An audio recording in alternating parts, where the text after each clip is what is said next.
Yo, set this over to live. Got coffee ready. The vape is on a charger, so at some point I have to go get that. What's up, guys? Vape is... There we go. You guys heard about the vape thing, huh? Sounds like the stream had started by the time I mentioned that whole vape issue. Today we're going to be talking about the original Night Stalker.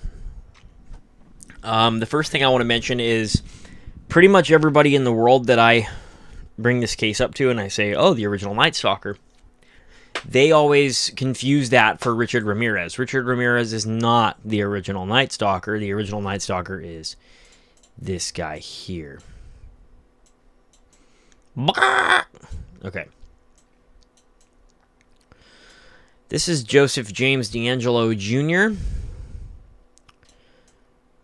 the original Night Stalker, the East Area Rapist, who was arrested April 24th, 2018. His last known and confirmed and official murder on the books was 1986, Janelle Cruz. For those of you who are looking for a breakdown of these crimes, you can view my little playlist here where this video is also going to go.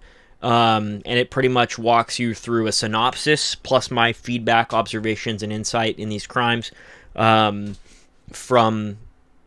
the Offerman Manning homicides in Goleta all the way through to Janelle Cruz. And I use the Quester files as the reference guide to lead the video along.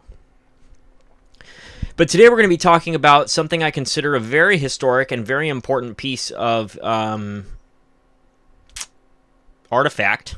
It's a very important artifact in the annals of true crime. And it was actually pretty hard for me to find this document because a lot of this information is just not easily available, even today. So I had to go through the pro boards to get to it.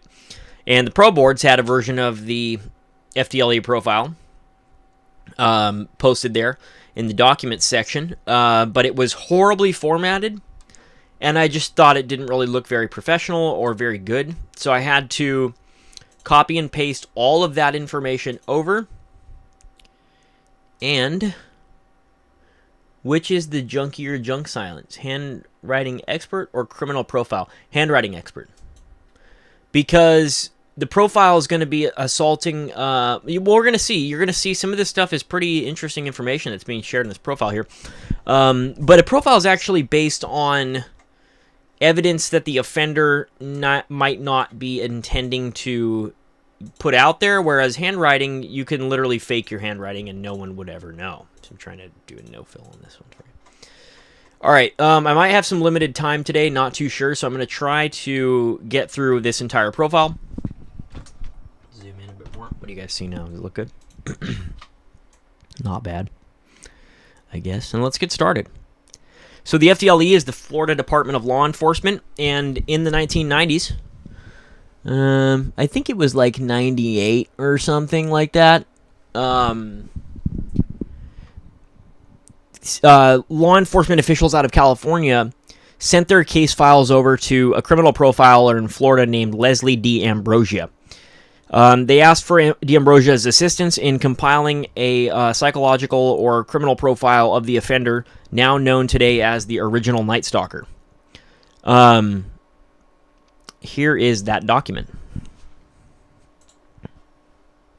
Dates of occurrence, March 13th, 1980 through May 5th, 1986. Now, another thing I should mention here is that at the time that this document was written, Leslie DeAngelo did not know about the Domingo Sanchez murder and did not know about the Offerman Manning murders. So the profile is actually based on an incomplete understanding of the entire situation. And of course, Leslie DeAngelo at the time of this composition did not know that the original Night Stalker was also the famous East Area Rapist, which later was confirmed with DNA.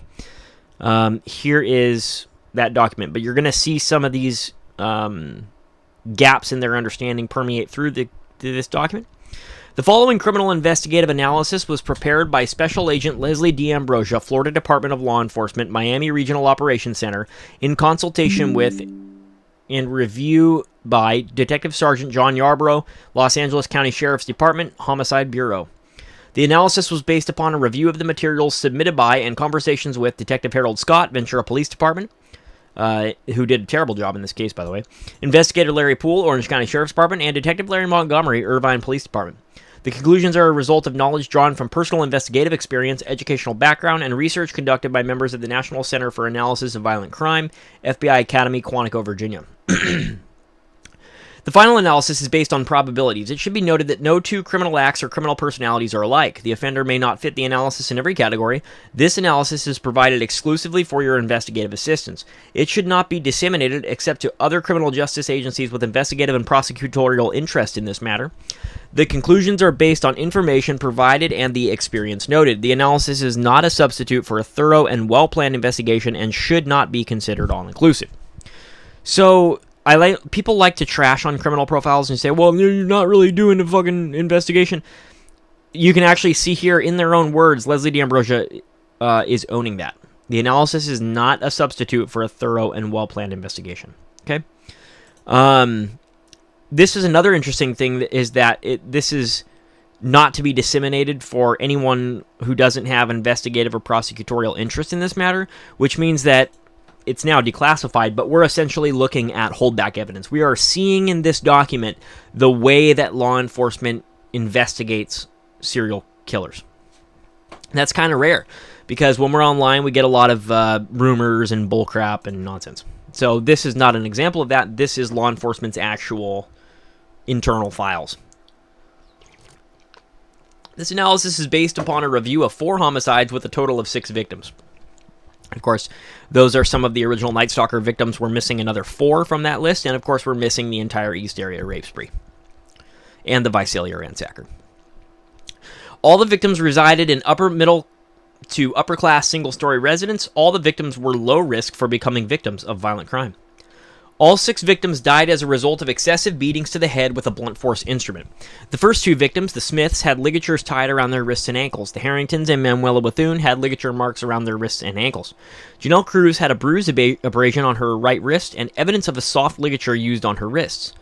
All 4 female victims were sexually assaulted. Analysis of the semen revealed that unknown DNA profiles in all 4 cases were from one donor, that's now known to be Joseph DeAngelo, and therefore one individual was responsible for these attacks. 2 of the female victims had circular contusions. One was located on the shoulder of Patrice Harrington, and the other was located on the buttocks of Manuela Bethune. The shoulder injury was described as a possible bite mark, the other as being consistent with a punch. The offender chose single-story residences in affluent areas with ready access to the freeway system. The first crime scene was located in close proximity to a naval facility. The last 3 crime scenes were located in close proximity to a Marine Air Wing facility. There was a distance of approximately 120 miles between the first crime scene and the other crime scenes. Although there was more than a 5-year time span between the 3rd and 4th homicides, the offender returned to the same area to commit his crimes. The distance between the 3rd and 4th homicides was approximately 1.7 miles. Now, I've been to both of these scenes in real life. These are in Irvine, and they're incredibly close. We took one bus to get to the Manuela Bethune. Actually, maybe 2 buses? I think it was 2 buses. 2 buses to get to the Manuela Bethune crime scene, and then we took an additional bus to get from the Manuela Bethune crime scene to the Janelle Cruz crime scene, and that distance was very close. The first crime scene was located in Ventura County, California. The remaining crime scenes were located in Orange County, California. No similar crimes were reported in Los Angeles County, which is located between Ventura and Orange counties. So I want Quester to really eat this one up here, that we're not in Los Angeles, Quester. Okay? Not the greater Los Angeles area. No one here calls it Los Angeles. There were approximately 5 months between the first and second homicides, approximately 5.5 months between the second and third homicides, and 5.5 years between the third and fourth homicides. We believe your offender observed his victims from the exterior of the residences prior to making entry. There were prowler reports by neighbors and witnesses. There were unidentified shoe prints on some of the crime scenes. So, excellent work here by the investigators who believe that these victims were being prowled prior to their murders. We now know that to be true. We know that the East Area Rapist was an extremely prolific prowler. Janelle Cruz's visitor reported that on the night of her death, they had heard noises outside her bedroom window. Blades of grass in Janelle Cruz's bed would support the theory that someone was standing outside the residence prior to entering. With the exception of Manuela Bethune, there were no signs of forced entry to the residences. We believe it is possible that the offender waited until the victims were asleep in some of the cases because he was able to gain entry without alerting the victims. All the victims were attacked in their bedrooms while in bed. This is actually wrong. Janelle Cruz was not in bed when she was attacked. She was probably attacked in the kitchen because we have blood evidence going all throughout the house and then leading to the spare room where she was raped and then murdered. So, yes, I guess in a sense she was attacked in her bedroom while in bed, but that's not where the assault initiated. The assault probably initiated in the kitchen. The offender controlled his victims several ways, but primarily with items brought with him to each crime scene. The victims were initially controlled with weapons and then were bound with ligatures. This is evident because there were no signs of a struggle or defense wounds on any of the victims. They did not resist being bound. There were bruises and scratches noted on some of the victims in the area of their mouths, buttocks, and or legs. Based on this, we believe your offender struck his victims as he gained their compliance. That is something that we see in the East Area rapes too, that EAR would have these people be tying them up and in the act also be assaulting them, punching them, hitting them, etc. The ligatures that were left behind at the first crime scene were tied with decorative diamond knots around the wrists of Lyman and Charlene Smith. I believe that only Charlene Smith had diamond knots on her, a diamond knot on her wrist, and it was actually almost certainly from the blinds that were already present in the house. It was probably not tied by Joseph DeAngelo. I'm going to get the vape, and then, one second.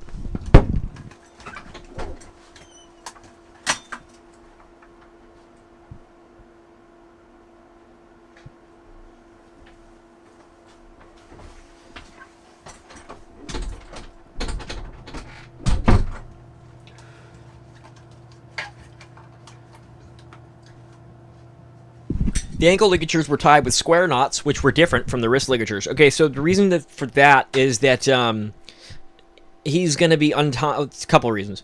A square knot is really simple, so he's not going to do a decorative diamond knot on the wrist and then do a square knot everywhere else. That's stupid.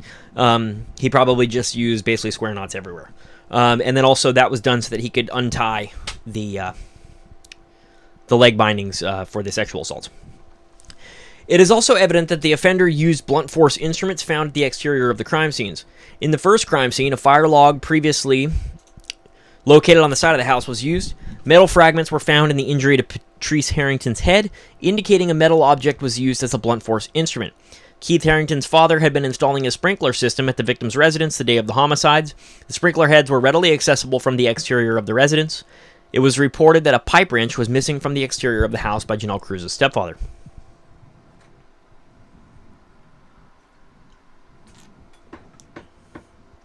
Evidence reveals that the male victims were likely eliminated prior to the sexual assault and murder of the female victims. Keith Harrington was struck in the head with a blunt instrument. A crime scene assessment indicated that scratches and chipped wood on the headboard were likely made when Keith Harrington was struck in the head. A wood chip was discovered in the bed sheets between Patrice Harrington's legs. The location of the wood chip would support the theory that Keith Harrington was struck first. Because this happened in the Harrington case, it is likely that the offender struck and killed the male victims first in all cases. The offender used a great deal of physical force when he bludgeoned the female victims. The women suffered crushing blows to their heads resulting from beatings with blunt force instruments. The amount of force used by the offender was extreme, especially considering that they were bound and compliant and therefore unable to resist their attacker. The behavior of the victims during the assaults did not cause the offender to increase the amount of force used because they were not resistant. More force was used than was necessary to kill the victims. The female victims were all sexually assaulted and were assaulted in the same manner. They were assaulted vaginally, and there was no evidence of oral or anal assault on the victims. I find this interesting because the East Area Rapist did both of those things prolifically. He essentially, sexually assaulted his victims in every known orifice, and he also was known for using victims' bound hands to masturbate himself, which we don't know if that happened here. Probably did, because it happened at so many East Area rapes, it's unbelievable. But I do find it interesting that these were vaginal rapes and with no evidence of oral or anal assault, because that did happen in the East Area rapes. The DNA analysis on the semen from each crime scene revealed that the same offender was responsible for all 4 assaults. This would indicate that the offender was capable of ejaculation and therefore was not sexually dysfunctional. Yeah, mostly true. We're going to get into some stuff regarding that in a little bit, and I'll kind of expand from there. But the victims were covered with bedclothes so that the offender would not get blood on himself. This is a widely accepted framework of opinion regarding the East Area Rapist original Night Stalker is that he was covering his victims' heads with the blanket so as not to get blood on himself or on the scene. Actually, we don't know that that's why he did that. That's a hypothesis. We don't have proof on that.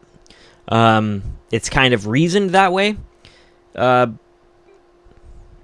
anyway, we believe this is evidenced in the progression and adaptation of the offender's methods in committing his crimes. In the first crime scene, it is likely that the offender did get blood on himself. The fire log was covered in blood and there was blood spatter on the scene. This would indicate a direct contact between the victims and the fire log. The blanket was not pulled over their heads when they were struck. In the subsequent crime scenes, the offender covered the victims before striking them in the head. Because he later uncovered them to remove ligatures, we believe the act of covering was for function as opposed to fantasy. Okay. An adaptation of the method of operation was seen in the offender's actions between the first crime scene and the remaining crime scenes.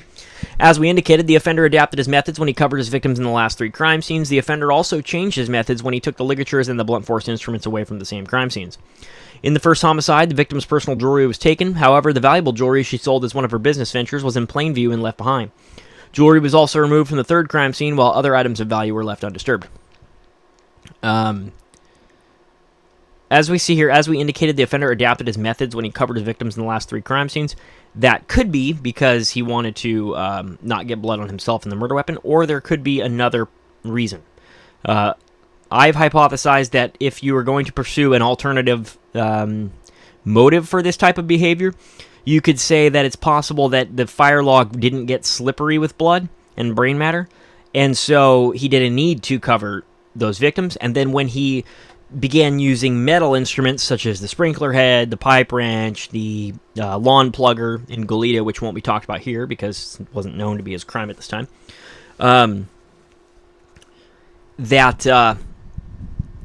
it's possible that blood and brain matter would have rendered those items slippery. It's also possible that he intended to take those weapons with him, contrary to the fire log, and that he simply didn't want the blood to transfer, whether that's on his clothes or in his car or whatever it is, from the metal objects onto himself or whatever. And we actually don't know for sure that it was solely related to the scene. It could be related to the weapon. So the offender took the time to alter the crime scenes. He altered the crime scenes by removing weapons and ligatures. In doing so, he made them appear as though burglaries had occurred. Items taken were of no real value, while other items of value were left behind. There's another school of thought as to why the weapons and ligatures were removed.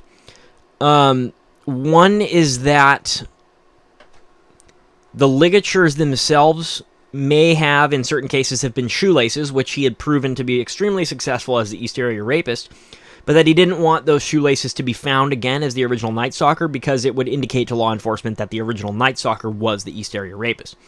So he might not be staging burglaries, he might be removing forensic evidence from the scene that would link him to the East Area Rapist crimes. Important to also note here that Joseph DeAngelo was the head of the burglary task force in Exeter, California, and I think that if he were trying to stage a burglary, he would be extremely successful in doing so, and that's why I'm not so quick to accept this idea and this framework of thought that he was staging burglaries. There could be other motivations going on here for what he's doing at the crime scenes. We'll never know because the victims are dead, and Joseph DeAngelo won't tell us. The offender took the time to disturb items within the residences that would appear to be consistent with the burglary having taken place. In the first case, several large cushions from the furniture in the living room were removed as to indicate the offender had searched for valuables under the seat cushions. Again, we don't know that that's why he moved the couch cushions. There could be total other reasons for that that we just don't understand because nobody is alive to tell us. So I think it's good to be really cautious about making such definitive determinations. Oh, he did this in order to do that. It's possible he did.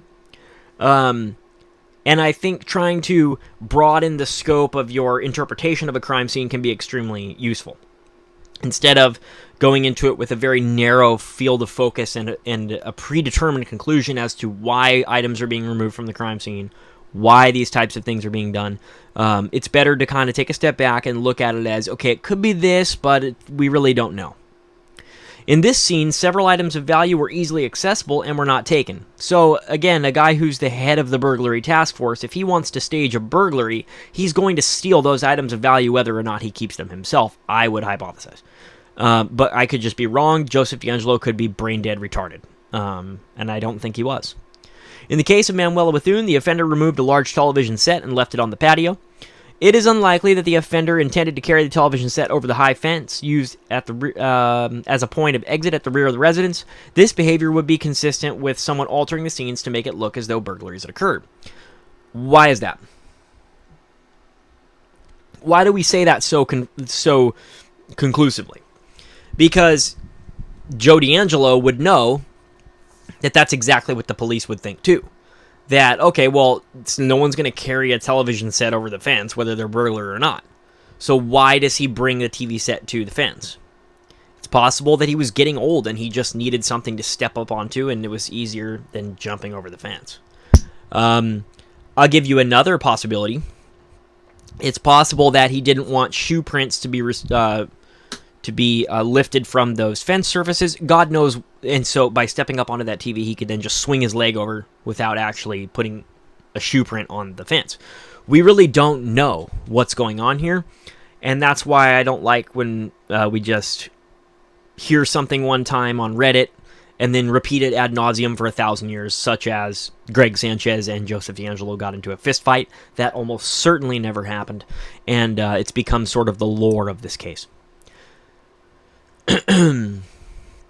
Based on analysis of similar cases indicating that crimes of this nature are generally intraracial, and the demographics of the areas of the crime scenes, we believe your offender is a white male. Correct. That was true. Age is difficult to predict because this analysis is a measure of an offender's emotional age as opposed to his chronological age. Factors such as incarceration or institutionalization can delay the emotional growth of an individual. We believe that the emotional age of your offender would have ranged from approximately 26 to 30 years of age at the time of the crimes. This is based on review of similar cases revealing that this type of offender is the most mature. Emotional age, don't know what he is, but we do know that at the time of his last murder, he was 41, something like that. Your offender would be described as intelligent. Okay, so look at this.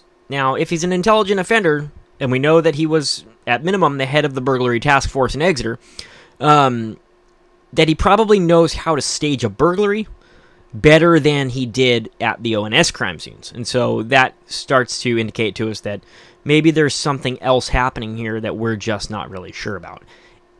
Now, I don't think this is very likely, but you guys have to realize that every possibility is in play here. The possibility that he's just a weirdo moving stuff around is very much possible. Possibility the couch cushions were used for God knows what. We don't know. So, careful not to fall into these ways of thinking, these structures of thinking where, oh, I saw that on Reddit, therefore that's what had happened. We don't know that. This was evident in his ability to plan and carry out the crimes in advance. He was prepared for his crimes when he arrived at the victims' residences. He brought a weapon for control purposes, as well as bindings, a cutting instrument, and in one instance, a screwdriver. He had the ability to plan and organize his thoughts in advance. He also had the intelligence and ability to adapt his method of operation. We believe your offender likely was in good physical condition. This is based on the physical strength necessary to cause the serious injuries resulting from the beating of victims with blunt force instruments. Since the offender blended into these communities, it is likely that he dressed well and did not call attention to himself when in these areas. We believe that your offender was using a vehicle that was in good condition. He traveled great distances between crime scenes and would need to have a reliable, well-running vehicle for his endeavors. This type of offender would spend a great deal of time searching for his victims and would need a reliable mode of transportation. So these are all very true things that we know about DeAngelo now. He was a mechanic. He had several cars. And we know that he spent a great deal of time looking for victims and prowling. He would have parked near the areas of the crime scenes for a long period of time while he assaulted and killed his victims.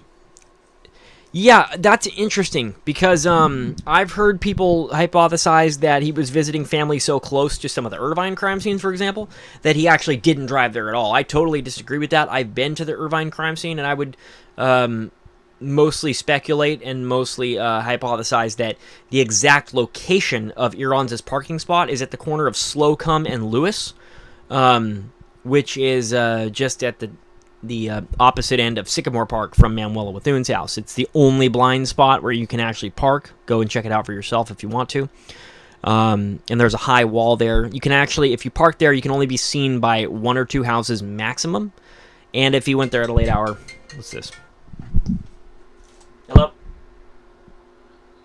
Okay. Yeah. What's up?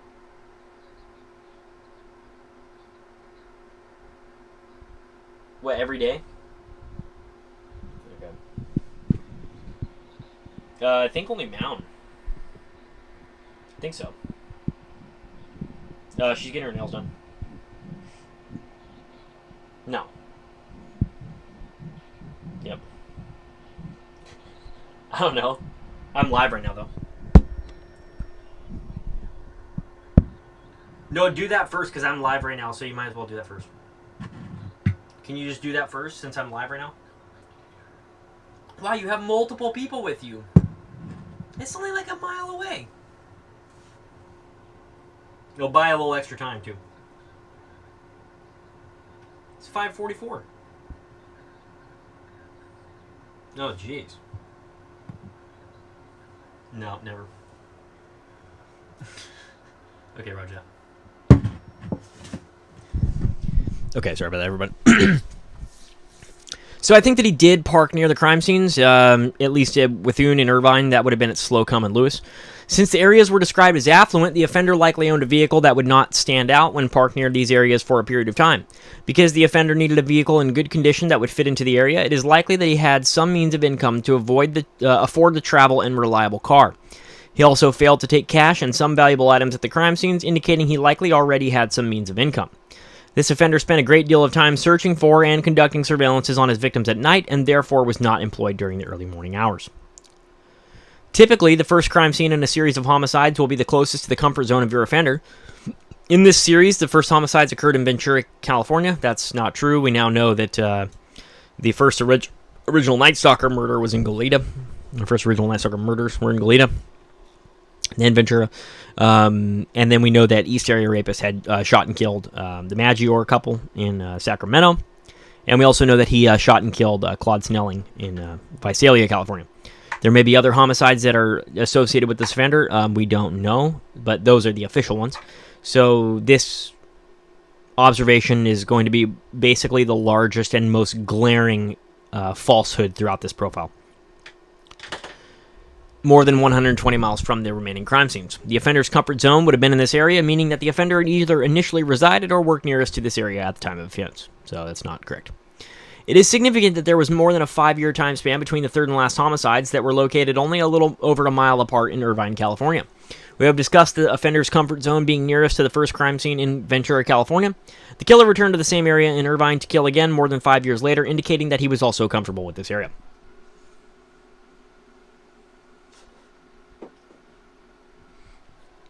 We believe your offender would have a criminal record. As stated, he has likely committed burglary. Okay. So, DeAngelo didn't have this criminal record, but he had committed a mind-boggling number of burglaries. Since we believe he peeped on his victims, it is possible that he had been arrested for loitering and prowling or had been identified through Uniform Patrol's field interviews as a result of suspicious activity. So, yes, he was prowling.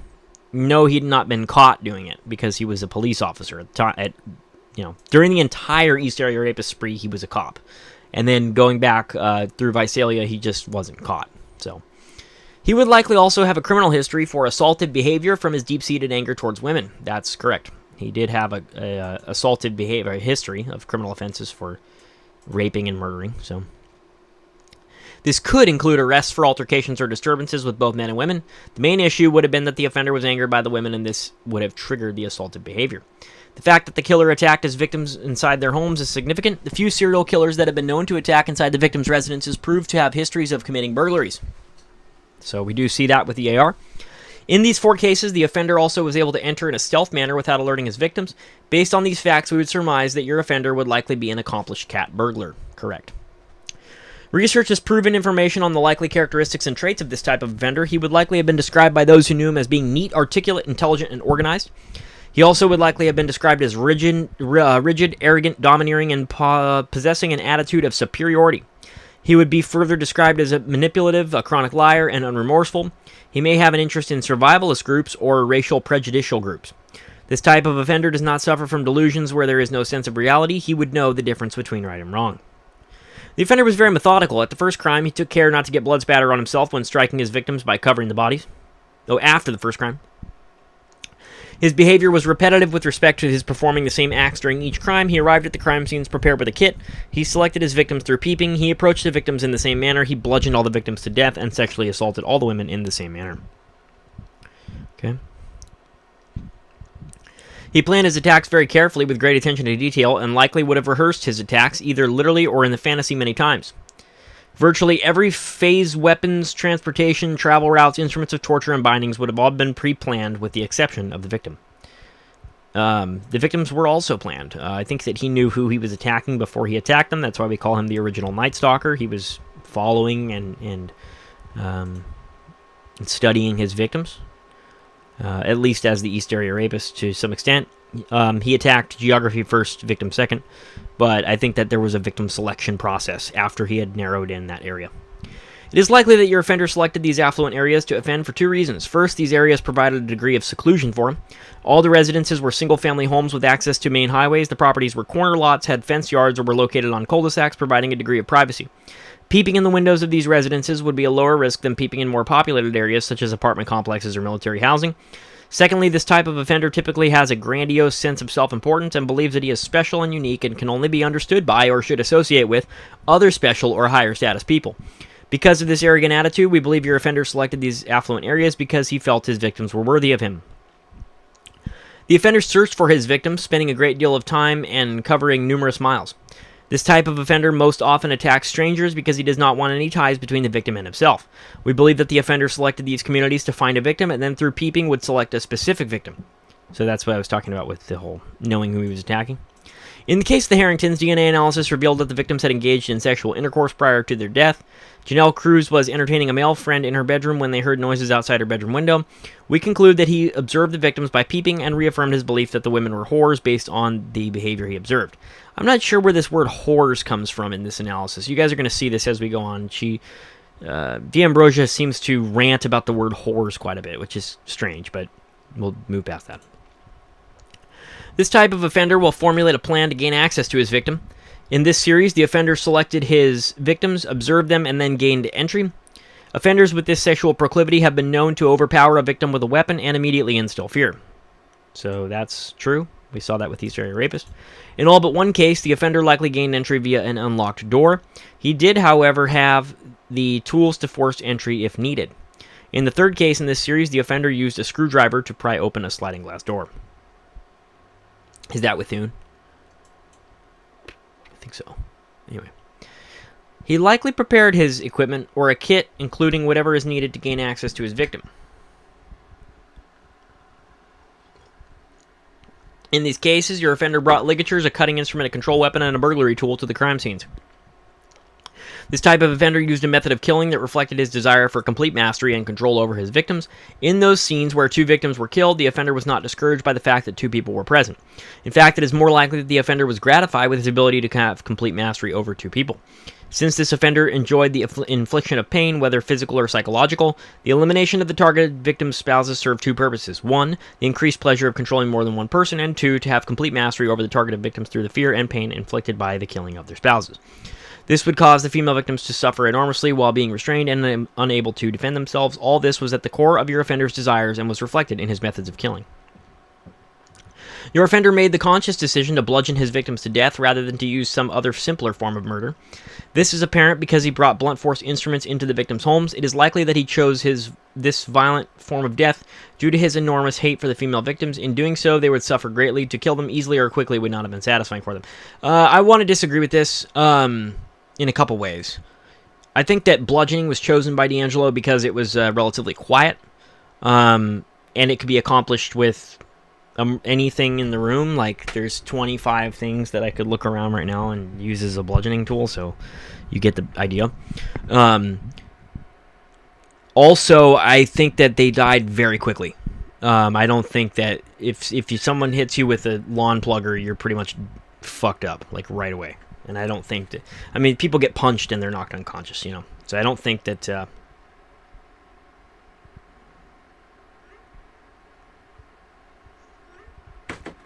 yeah. I don't think they felt much there, so... The offender was angry with women and used sex and physical force as weapons to punish and degrade them. He exhibited extreme anger and rage toward his female victims when he bludgeoned them to death. This behavior revealed his intense rage for the female victims and what they represented. He used excessive levels of force as a result of his rage, which was exhibited in the form of frenzied attacks on his victims. It is possible that in the mind of the killer, these victims were a symbolic representation of a conflict involving a female. He blamed these women for his problems and believed he was superior to all women. We might have to close this out and pick up again later, because I have 25 people that are all trying to get me to go somewhere right now. He was getting even with the women for their real or imagined wrongs. The victims were bound when they were killed and therefore were not able to resist their attacker. The amount of force used by the offender was extreme, especially considering that they were bound and compliant. Although the two male victims were also struck in the head with blunt force instruments, we do not believe the offender was exhibiting his rage towards them as he did with the female victims. We believe he eliminated the men to concentrate on the intended female victims. We believe the offender intellectualized the killings of the male victims. He logistically removed them as potential threats. He also likely intellectualized the male victims got what they deserved because of their association with these women that he viewed as being low class and promiscuous. Because the offender did prepare for his crimes in advance by bringing items with him, it is extremely significant that the blunt force instruments came from the exterior of the victims' residences. In our analysis, we assume he had a weapon when he arrived on the crime scenes because he was able to control two people alone while inside the residences. We believe that the offender did not use the weapon he brought with him because the weapon, likely a firearm, could be linked to him. He then likely planned to utilize the weapon from the crime scene in using a log, pipe, and possibly a sprinkler head. He would not be connected to the murder weapon. So I think that's supposed to say pipe wrench. Using a log, pipe wrench, and possible sprinkler head. This reveals that the subject was very evidence-conscious. He further revealed his sophistication by removing the weapons from the crime scenes.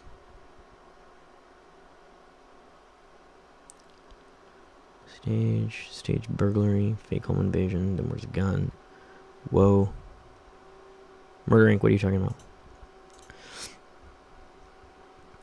He further revealed the sophistication by removing the weapons from the crime scenes. Because your subject is so evidence-conscious, we believe that the offender disposed of the weapons soon after the crime and was not saving the items as trophies. Yeah, it's possible, but again, we don't know for sure. Like, we are deducing what these murder weapons are. It's mostly a matter of opinion. Like, it could be the pipe wrench, or it could have been some other object, and he stole the pipe wrench to trick us into thinking it was the pipe wrench. We just don't know. Though I think it's mostly accepted, for example, that the pipe wrench was used in the Cruz murder. We would opine that your offender might have studied methods of killing without leaving evidence. His planning murders and planning not to use a weapon connected to him, as well as removing evidence from the scenes, indicates he was knowledgeable and very sophisticated in this area. So here you guys are seeing, subtle clues that this offender is a police officer, which we know now that he was. His knowledge could have been gained through experience or perhaps even military training. DeAngelo had both military training and police officer training. It cannot be ruled out that your offender was employed by the military at the time of the crimes. It was reported that a naval station and a marine base were in close proximity to the crime scenes. In addition, the decorative knot tied on the ligatures of the first two victims was described as having a nautical or sailing application that can be used in the military service. This is where they're jumping to the conclusion that DeAngelo tied that knot.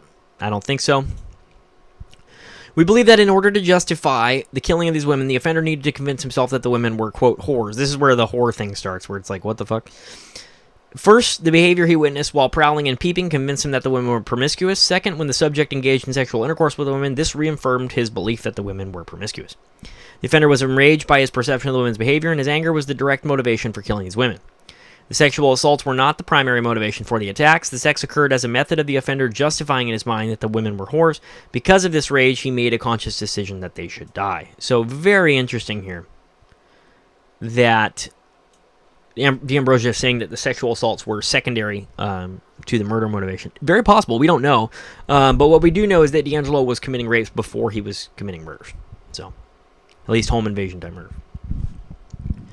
Fantasy is a component of this offender's methodology. Now, people are going to say, well, how dare you? He shot Claude Snelling before he raped anyone. Okay, that's, What I'm saying is that before he started going into these houses and beating 2 people to death, he was already a very prolific and accomplished rapist. Fantasy is a component of this offender's methodology. This offender has mentally rehearsed what he would like to do. There are typical masturbation fantasies in which he thinks about what he would like to do if he had the opportunity. He then actually made the choice to move from fantasy to action and made a plan to do it. When the offender committed his crime, he enacted his sexual fantasy. He was carrying out an action that had been previously imagined. Yeah, interesting. I mean, he was already raping, so at this point. So, items belonging to the victims are taken to provide a means for the offender to relive his crimes. In the first homicide, the victim's personal jewelry was taken. However, the valuable jewelry she sold as one of her business ventures was in plain view and left behind. Jewelry was also removed from the third crime scene, while other items of value were left undisturbed. The offender typically fantasizes about the crimes he has committed and receives gratification from these fantasies. We believe that the knots tied on the ligatures had significance to your offender.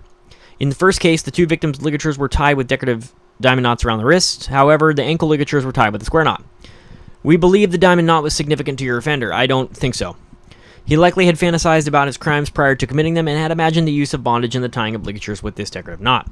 Your offender likely engaged in a number of sexually deviant behaviors. I don't think that he's tying diamond knots, guys. At all. I don't think so.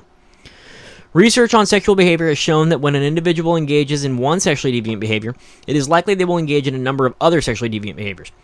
In these cases, the offender engaged in voyeurism when he peeped into the windows of the victims. He engaged in sexual bondage by use of ligatures, and he received sexual gratification from the infliction of pain on his victims.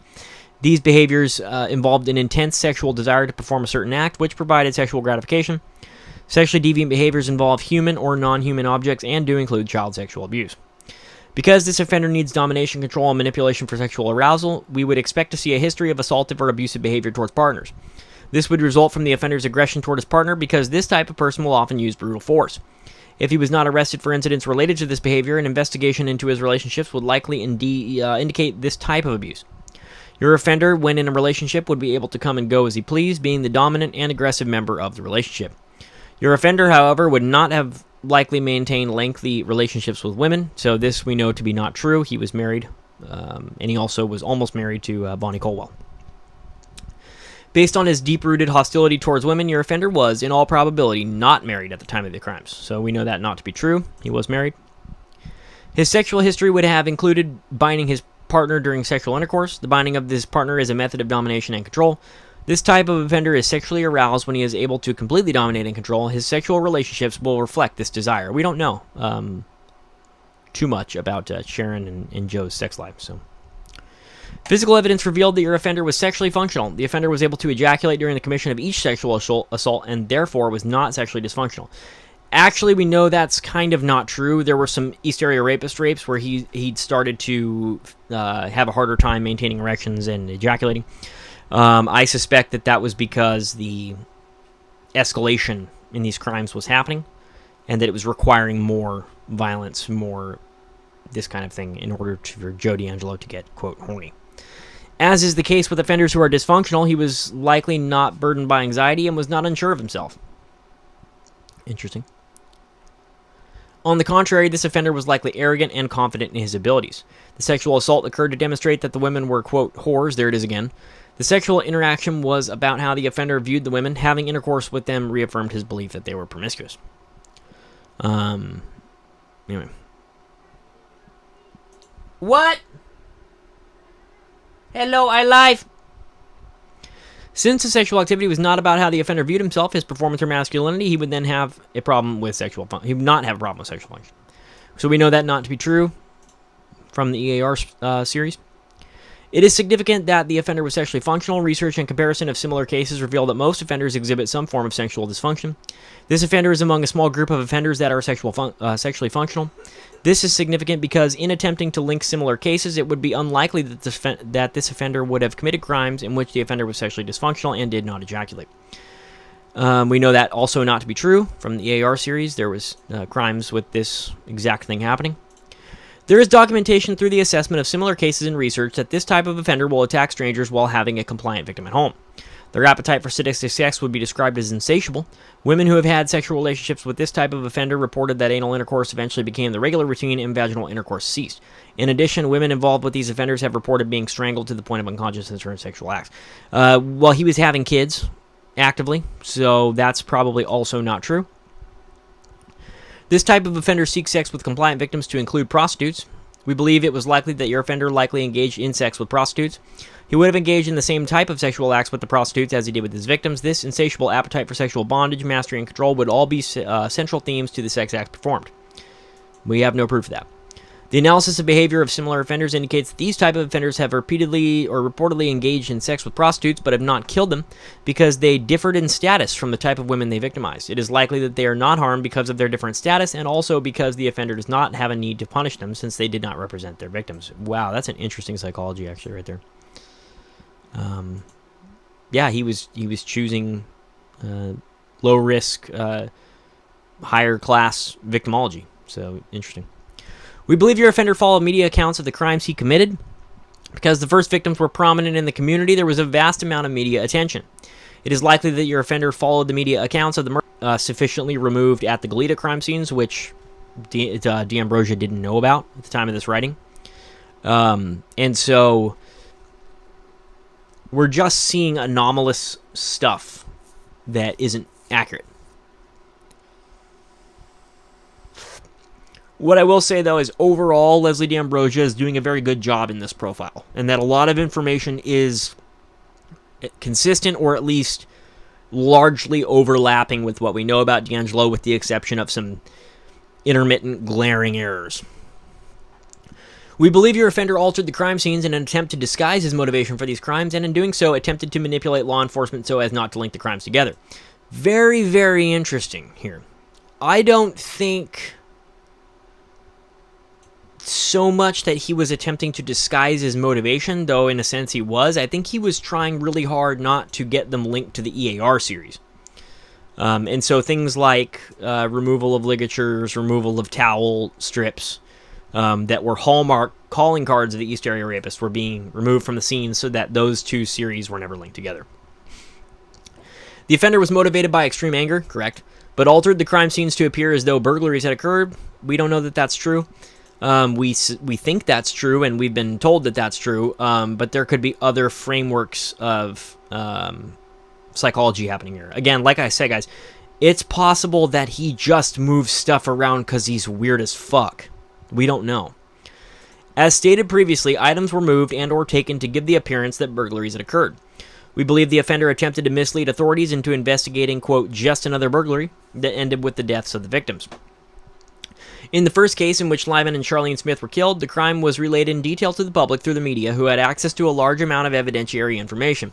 If subsequent murders revealed the same circumstances, the possibility existed that because of the enormous amount of media on the Smith case, an investigator on a subsequent crime scene in another area might remember the Smith case and associate the crimes together. We believe the offender disguised his motivation for the crimes because he did not want the murders linked together. So they already said that. I'm not sure why she says it twice. Manipulating law enforcement into investigating the crimes separately would decrease the total information collected and therefore would decrease the likelihood of the cases being solved. So we can see here that this offender is not operating for fame. He's operating for personal motivations, and he is trying to disguise the links in these crimes. This is the most likely of all offenders to record his crimes. This can be done in many forms, such as photographs, audio recordings, sketches, writings, or newspaper clippings. In the first homicide of Lyman and Charlene Smith, newspaper accounts listed many details of the crime and the investigation. We believe the offender read the newspaper articles because he altered his behavior following their publication. Correct. We believe, therefore, the offender likely saved the newspaper articles concerning the homicides. The recording of these events is so that the offender again can fantasize and relive his crimes. Such fantasy provides sexual gratification for the offender. We suggest that additional investigation might be made into the decorative knot tied by the offender on the wrists of the first victims, Lyman and Charlene Smith, so this is a dead end, just garbage.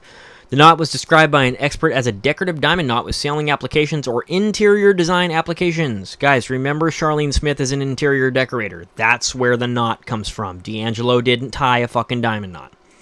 Further information may be obtained by consulting with Navy personnel. Interesting. We know DeAngelo was U.S. Navy.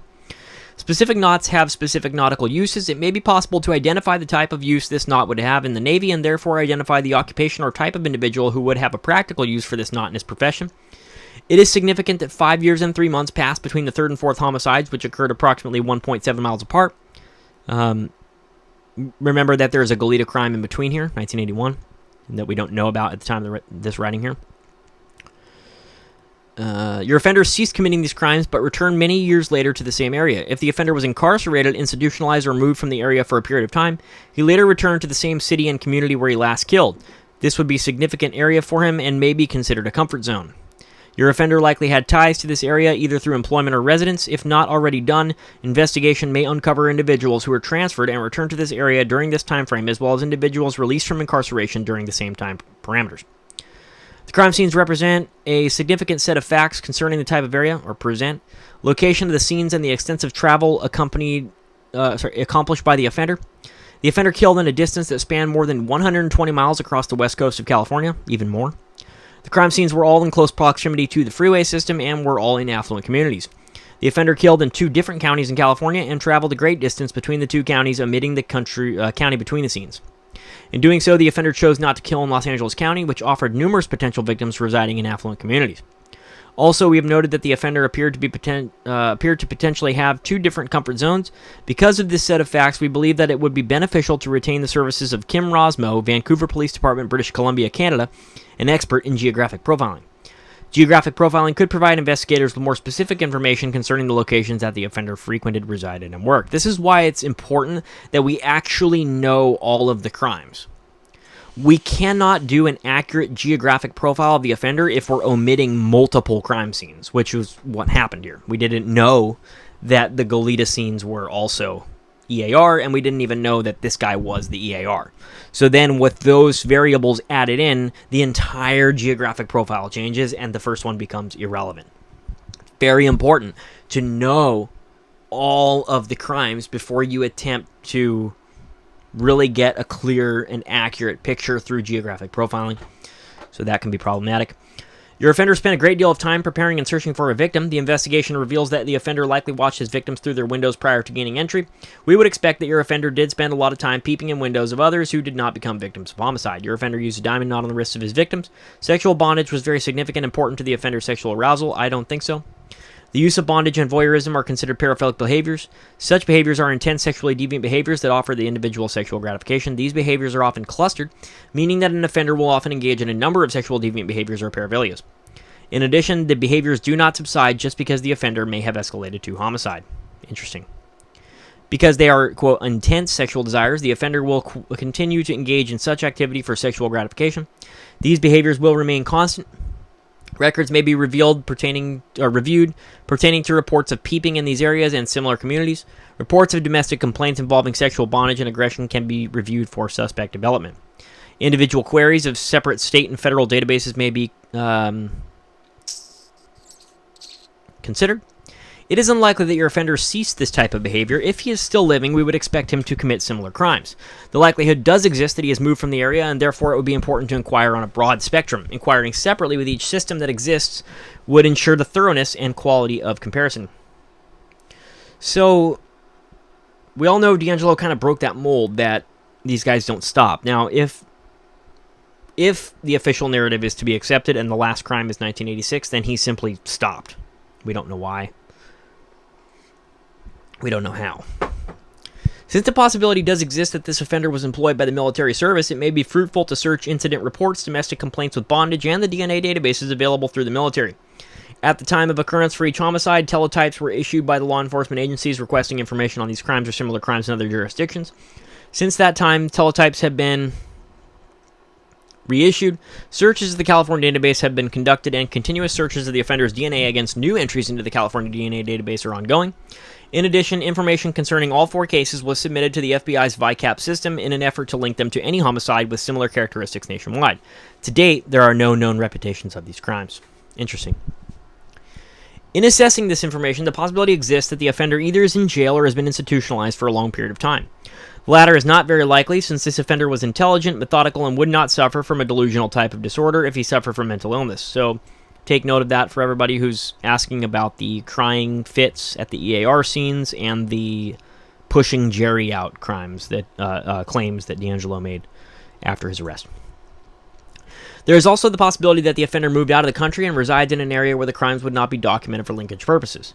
And finally, in attempting to assess where the offender may currently be located, the offender could possibly have died by either suicide or homicide.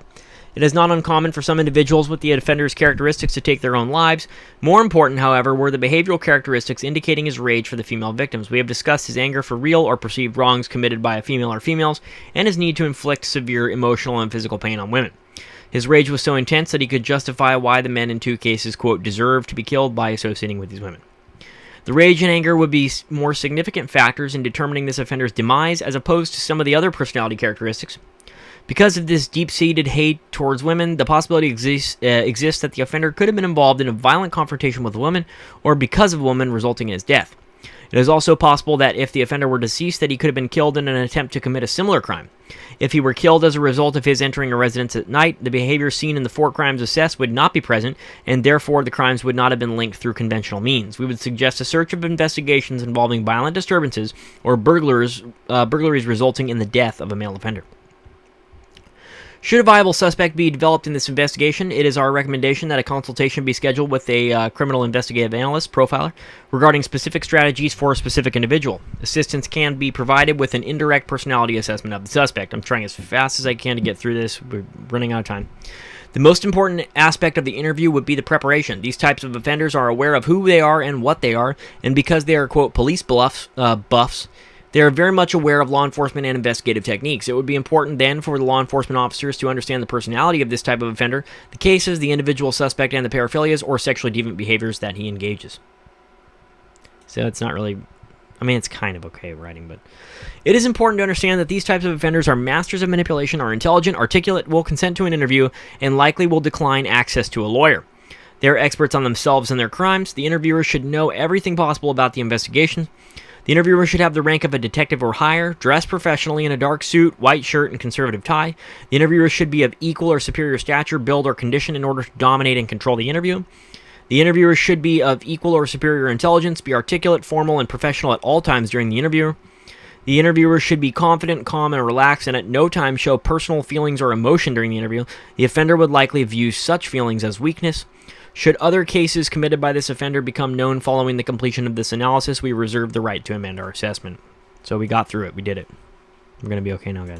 I'm about to leave, but important to note that there were more crimes that came up in Goleta. We later found out after the publication of this profile that Greg Sanchez, Sherry Domingo, and Robert Offerman and Deborah Manning were all killed by the same offender. And as far as we know, this assessment has never been amended as a result. So that being said, not sure what else is going to go into this playlist, but probably I'll come up with something, and then I'll just drop this in so that you guys have access to the FDLE profile. The thing is that the FDLE profile is extremely important in the history of this case. It had a lot of good predictions, and it had a lot of bad predictions. I would say it was more on than off.